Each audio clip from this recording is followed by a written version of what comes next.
ब्रज में 84 कोस की यात्रा क्यों होती है, क्या आप जानते हैं? कहानी बहुत अद्भुत है। नंद बाबा और यशोदा मैया को जब लंबे समय तक संतान नहीं हुई तो वे अत्यंत दुखी रहने लगे।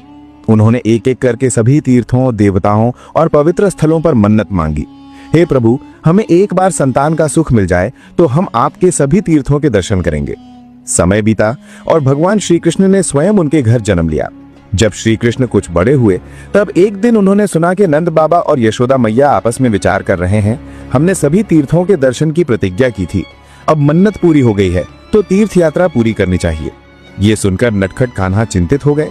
उन्होंने सोचा, माँ बाबा यदि सारे तीर्थों में जाने लगेंगे तो इसमें तो कई वर्ष लग जाएंगे और मुझे तो ब्रज में केवल 11 वर्ष ही रहना है। आधा समय तो उनके साथ तीर्थ यात्रा में ही बीत जाएगा। ये सोचकर श्री कृष्ण यमुना तट पर गए और उन्होंने सभी तीर्थों को स्नेहपूर्वक पुकारा।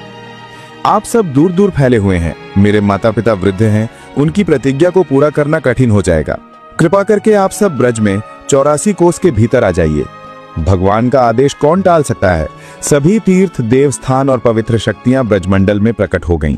वृंदावन, गोवर्धन, बरसाना, नंदगांव सभी स्थान तीर्थों की दिव्यता से आलोकित हो उठे और तभी से 84 कोस परिक्रमा आरंभ हुई, जहां कहा गया है कि सभी तीर्थों का फल ब्रज परिक्रमा में ही प्राप्त हो जाता है।